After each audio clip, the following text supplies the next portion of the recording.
and I love it. Absolutely love testing. So while I work for Experian, I'm not representing them here today. This is my own kind of initiative, right? So first of all, I wanted to say these are not new ideas. So what I'm going to be presenting here is about kind of previously discovered territory that I think deserves a really second chance for everybody to look at it. I think our industry could benefit a lot from this. And the real value that I got out of these concepts that I'm going to explain is test code reuse. So I'll bring that up again and again. And when we get to the end of it, I'll make the point that I think we can reuse a lot more of our test code as generalized automation.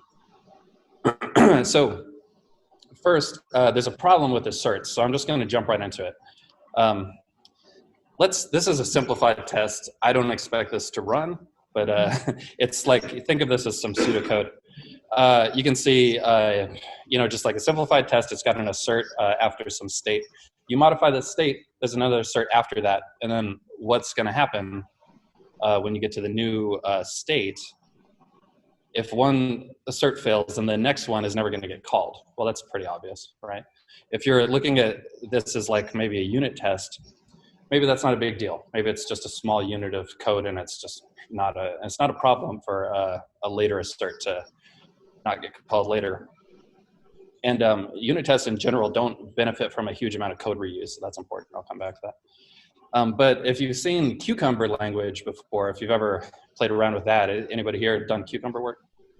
Or Gherkin, or yeah?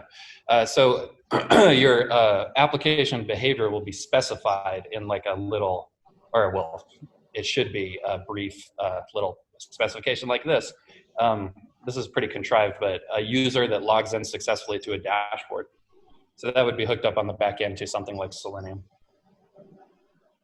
And when that happens, the assertions will probably, I mean, you could put them anywhere you want because you can define the code, but if you've worked on this before, then probably what's going to happen is a Selenium system is going to log in to a login form.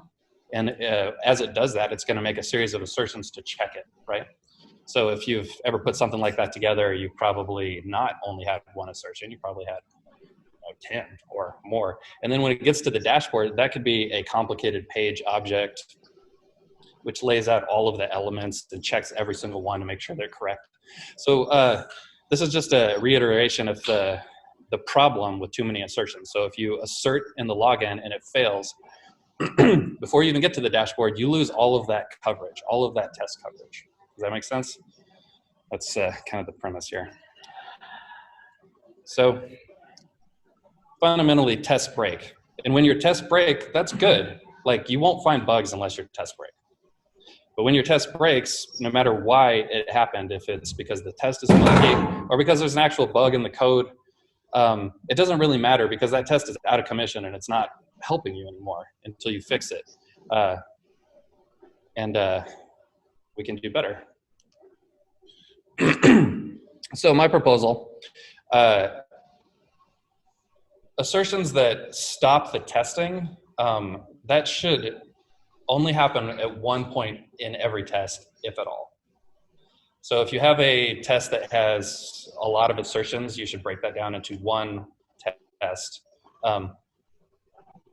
The point that the assert happens should be limited to one target application state, and I'll talk about target state in a second. If each test only has one halting assertion point, then they may as well be non-halting. So if there's only one per test, then why does it matter if it halts the whole test? The alternative to that would be non-halting assertions, which would fail a test. So you'd be like, login, and the login check, like the header for the login form is the wrong color. And then instead of stopping the test, it would just fail the test and continue on. So if you had more assertions after that, it would find them and go through them. And that really leads to a lot of benefits for stability. You don't have to worry about your tests always dying and then you have to go fix them just because of some small error. And code reuse. So later on, you can reuse that code, and I'll talk about that. But first, I'm going to talk about target state. So any assertion depends on one single state of the system at any one time. You could legitimately use multiple assertions, but to examine one target state. But there's each one of those is going to be looking at one state of the system. So let's call that the target state. For some tests, one single assertion is enough, like maybe a small unit test. But often one isn't enough. So for example, consider like a user interface loading a bunch of widgets. And each one of those widgets will have its own definition of what it's supposed to look like and how it's supposed to behave. There could be a whole lot of assertions in any one test. And I don't think that that's necessarily insurmountable. But for unit tests, the target state, for example, might be a complex data structure. So you have a bunch of assertions once it reaches that target state. That's not necessarily a bad thing. But the target state of the system is the final crucial context of each assertion and the test in general. And it should be one assertion, one test, I think, ideally.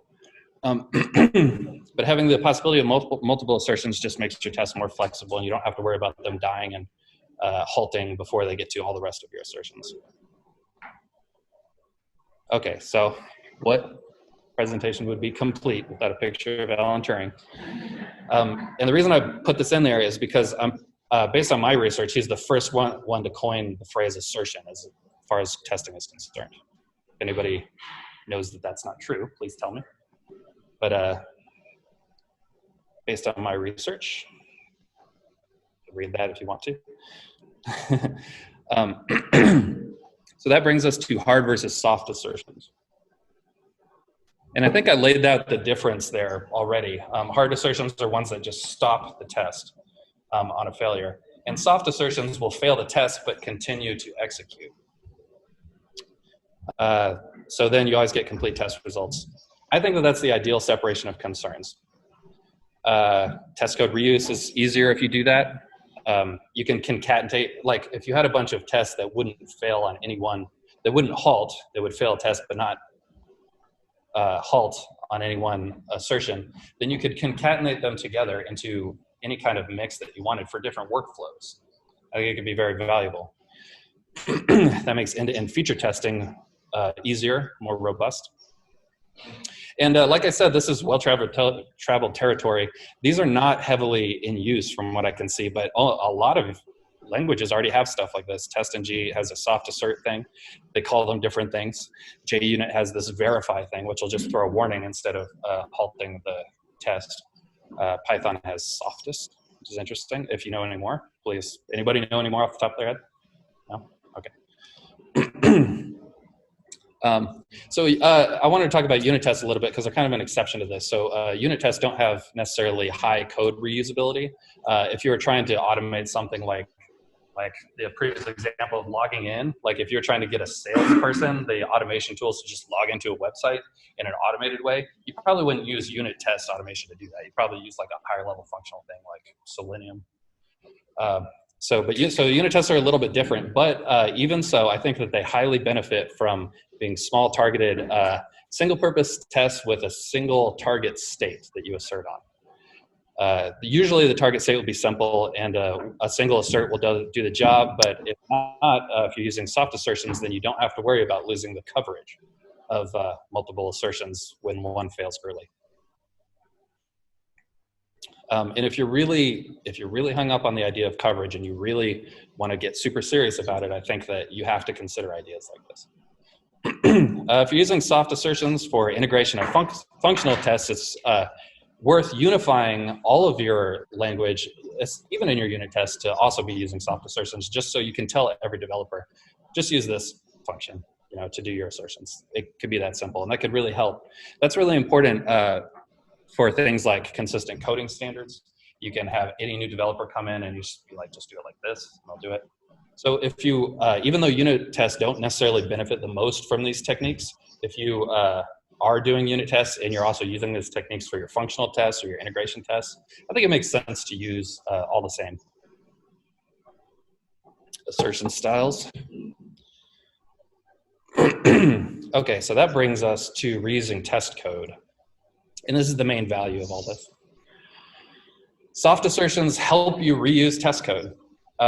When you start to reuse test code, this is very near and dear to my heart. I had a lot of testing systems that needed to be repurposed, but really what actually happened was building out a huge Selenium test suite and then having somebody from a different business unit even come in and be like, hey, we want to do that for our business unit, which you can totally do that. You have a whole suite of tests that are doing things like logging into a dashboard, checking out enrollment status of some subscriber, for example, and logging out. Everybody at your company wants to do this stuff. Everybody who interacts with your product wants that kind of automation. And when they ask you for it, you're going to take your framework that's already doing those things and you're going to be like, well, how can I make it so that I can just export it to this different business unit? Well, the first thing you're going to do is go into the code and nullify all the assertions. But if you wrote them all originally with soft assertions, you wouldn't have to do that. Yeah. So consider new use cases for your automation. Like in my experience, if somebody sees you running a unit test or some kind of test that's interacting with the product and they're not a developer, they're going to go, wow, I want that. Let me go get that. Can you write this for me? That's like the classic one, right? Like, will you please write that for me for free in your spare time? But other considerations are like manual testing. You don't necessarily need to replace manual testing with automated testing. Maybe you have a manual testing group and they're doing fine and they're doing their thing. And as you build out your suite of automated tests, they're still doing their job. Or I think a more realistic scenario is if you have a big suite of automated tests and a huge part of it breaks because of a new feature or something like that, and a whole bunch of your tests break.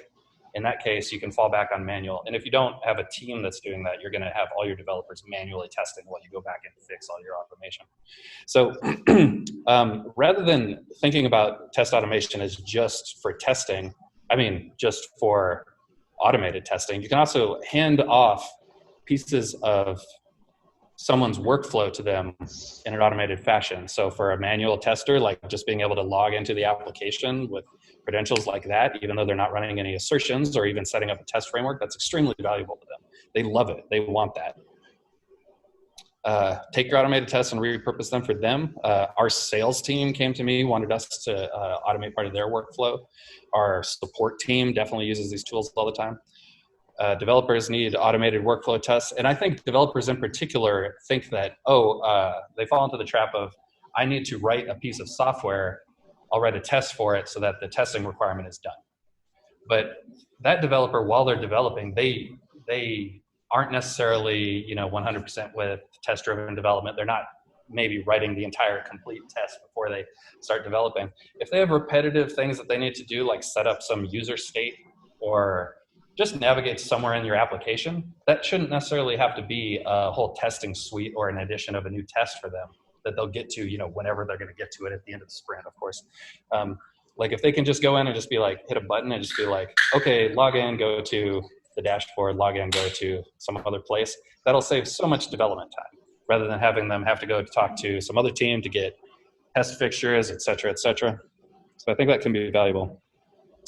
Visual testing. Have y'all ever done any of that? Like maybe, yeah, the way that we do it in my office is we'll run the product, which is a web product, in 2 different browsers, take a bunch of screenshots, and then do a visual comparison. Anybody done that kind of thing? Yeah?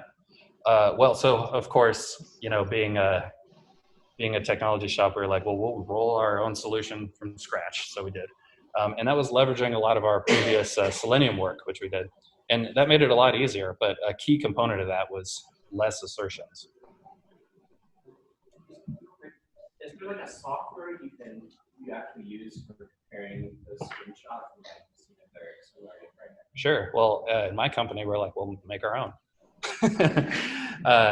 And in that one in particular, there's that was a Java project, and they have a really cool.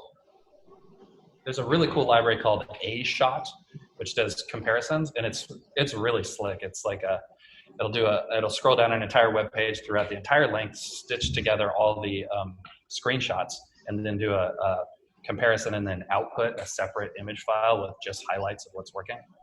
Yeah, so it's kind of a sidebar, but that is it's a cool thing to do. The downside of doing that kind of testing is it outputs a huge amount of like screenshots and noise and all kinds of stuff, and that will be like a a kind of automated testing which requires a huge amount of human parsing at the end of it, which I'm sure you're all familiar with. A shot, all one word, ASHOT. You want to play with some Percy.io has like 3 accounts, has a number of free assertions, so you could like check a couple of those that are out there and have to manage your own to see if it works for you until, and then you can make the choice of like the picture or one of these others that are open source. Yeah. I'm sorry? Just pay for your service. Okay. Sure. So your company, you said they make their own project. Yeah, I did it.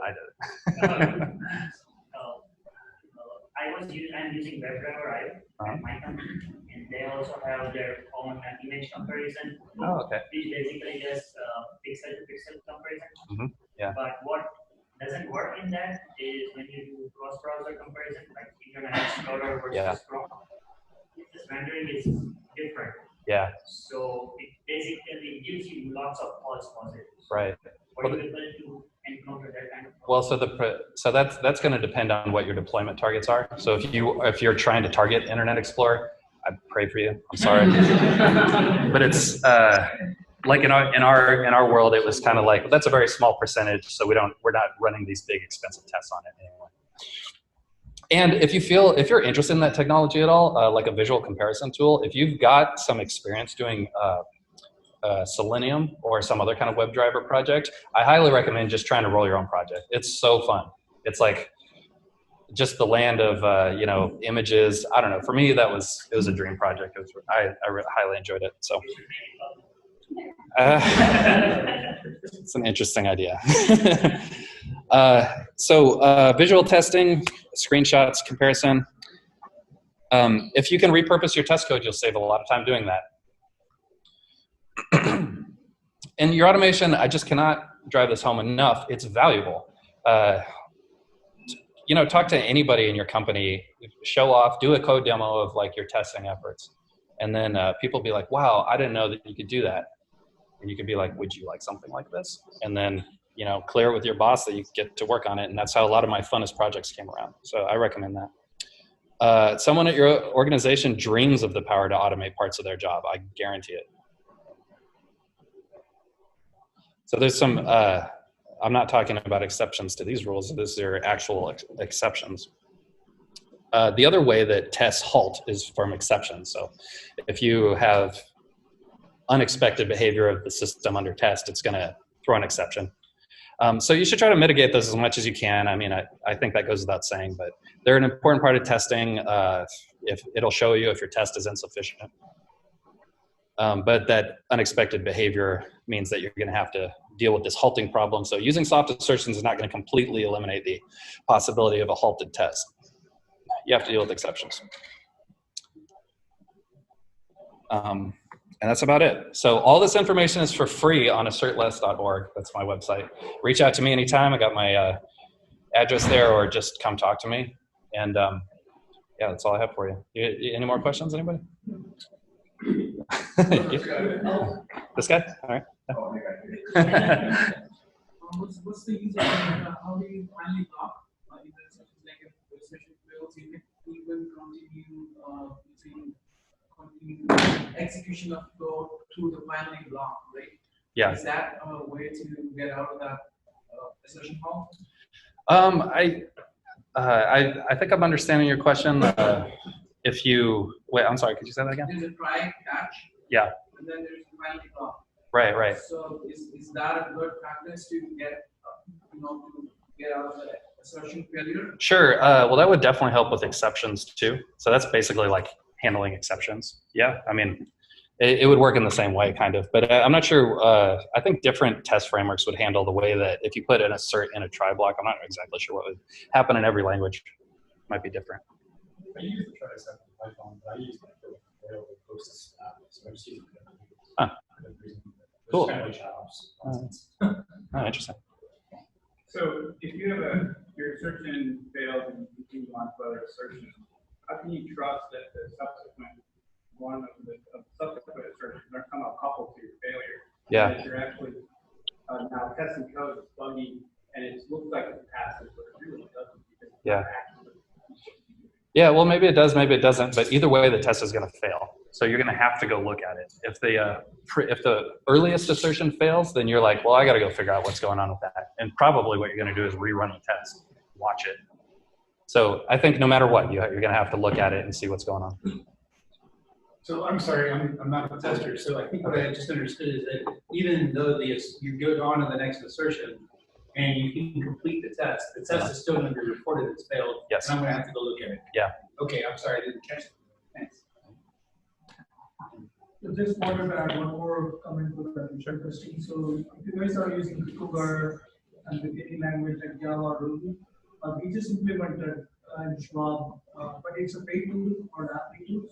Oh, The yeah. advantage is you just plug in one line of code. It does take screenshots for you to store in your central server for comparison needs, but the advantage is it's not pixel to pixel comparison. Sure. You can define what blocks to exclude, like ads, or you can even ignore your things like small movements of your buttons and stuff. Right. Yeah. But you can get exactly what you want it to show the presentation, what are the features.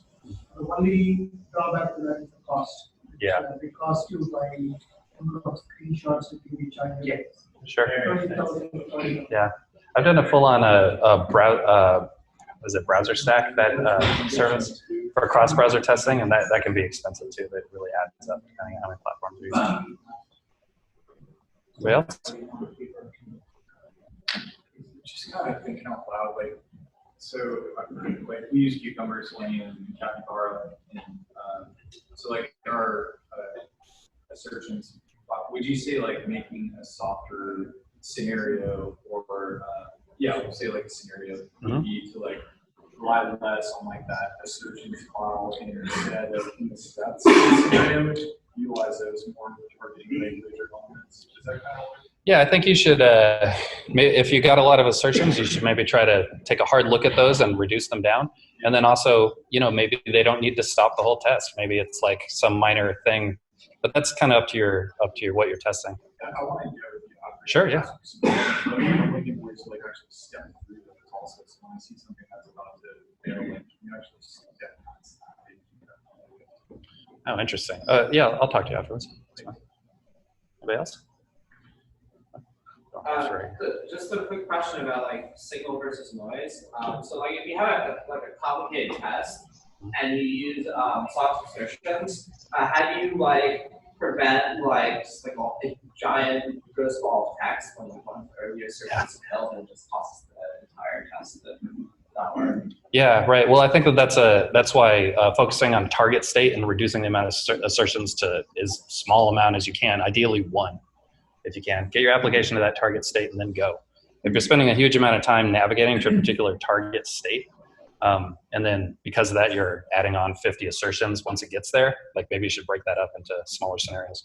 Well, I mean, like a common use case is like, okay, you log onto the application, you navigate the part you want to manipulate, fill out a form field, and then you submit it, and then you check to see if the form field change. Yeah.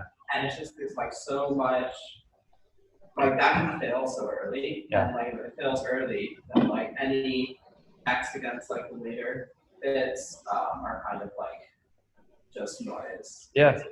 I mean, I would say get it up to that common failure point, make that assertion there, and then take the test starting from that point to the next assertion that you're going to have, rather than trying to overload one thing. But I mean, this is all your implementation might legitimately need that. So maybe that's the way it needs to be. But that's okay. Yeah. Oh, sorry, man.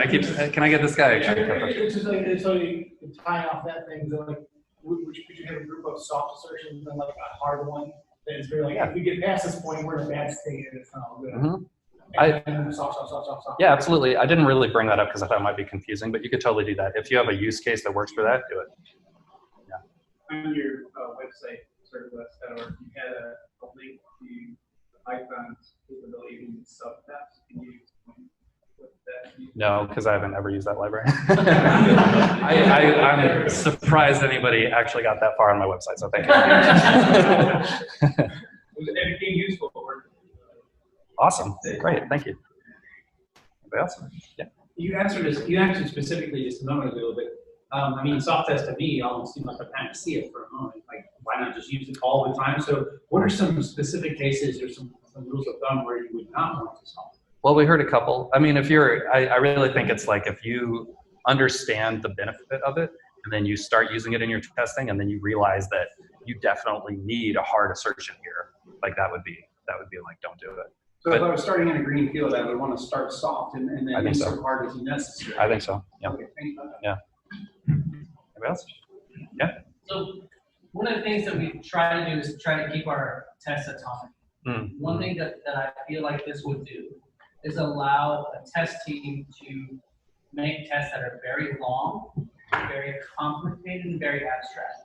Now, while obviously there are some cases that require several points of assertion to get to a given state, how do you basically, maybe it's code reviews or whatever, but how do you ensure that your team is not writing test cases that are incredibly long, incredibly abstract, and complicated, overly so?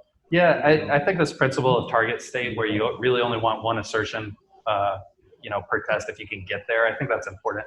But yeah, I mean, it's gonna be a cultural thing. You're gonna have to explain that kind of thing to people and be like, this is way too long. Yeah. Are there any build metrics you can do, like psychometric complexity on a test to avoid that in a measures perspective? That sounds awesome. We should do that. Can you use psychometric complexity to measure what Joel's talking about? That sounds great. Yeah. Again, okay. I've never heard of a thing called self-assertion.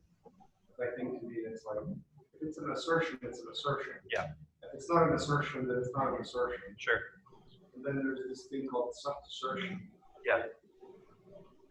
Well, what it's doing is it's asserting that the test fails. No matter what, if the assertion fails, then the test fails. But whether or not it should halt all execution, that's up to us to decide. Oh, so you're talking about like integration tests? Yeah, it could be. Yeah. Oh, okay, because you kept talking about unit tests. Right. I don't understand. Yeah, like I was saying though, the unit tests are maybe less of a candidate for this, depending on how you're using it. Got it, because that, to me that would be like a soft assertion. What you say to me is like let's take a peek. Right. Yeah. And I continue. But over here, I'm going to remember this button was in the right size. Sure. But it does not affect my state. Sure. Yeah. However, something shows up that affects my state. Well, I fail now because I'm no longer. Yeah. In that case, I'd say if you have a lot of assertions, like in a unit test, you should try to get down to one per test if you can. Well, that's the point. Unit tests would always to be one. That sounds great. I've definitely never lived in that world. So if you have more than one assertions in the unit test, you can aggregate them. But it's still at the point of state. Yeah. Like you check your state at this point, and you would say, I want to check 7 things, and I'm going to aggregate them all at once. But in that moment, where the state is preserved. Yeah, in that case, then you definitely want, like if you're examining some complex, like data object or something, then you'd want to, maybe you'd have multiple assertions, but you don't want them to stop necessarily going all the way through. Right? Yeah, so like an RSpec, for example, you aggregate and validate several things at once without disturbing the state. Interesting. How does that apply to, I think some test suites or like Jasmine? How to set it, you can say, don't fail on, don't break on whatever. Yeah. So how does that paradigm? Yeah, that's the same idea. That's great. So if Jasmine has an option like that, I'll try to list it on my site as one of the examples. So in that case, you don't really have to change your style. You can just keep doing what you do normally. Yeah, but that'd be like a global switch, right? So it'd be on and off. So if you did have a mix of hard and soft assertions, like that would kind of mess with that. But yeah, it's not bad. I mean, yeah, you could do. That's one way to do it. Yeah. Just to address you're talking about how tests getting too long. I think that possibly parallelization would stop you from getting the test too long. Of course, soft assertions probably would. Sure. I just had an example, but I do a lot of API testing, and so I do have to use a mixture of hard and soft assertion. Really? Typically, I would do a hard assertion on a response test, for instance, because once code is wrong, chances are things are going horribly wrong and the rest of the test is But if I'm examining based on payload and things back, I'm not going to stop insertion because I don't want to see what the code is working back. See parts of it are failing, but other parts are still valid. That's great. Thank you. Any more questions? Well, thank you so much for having me today. I really appreciate it. This is a great group. I love it.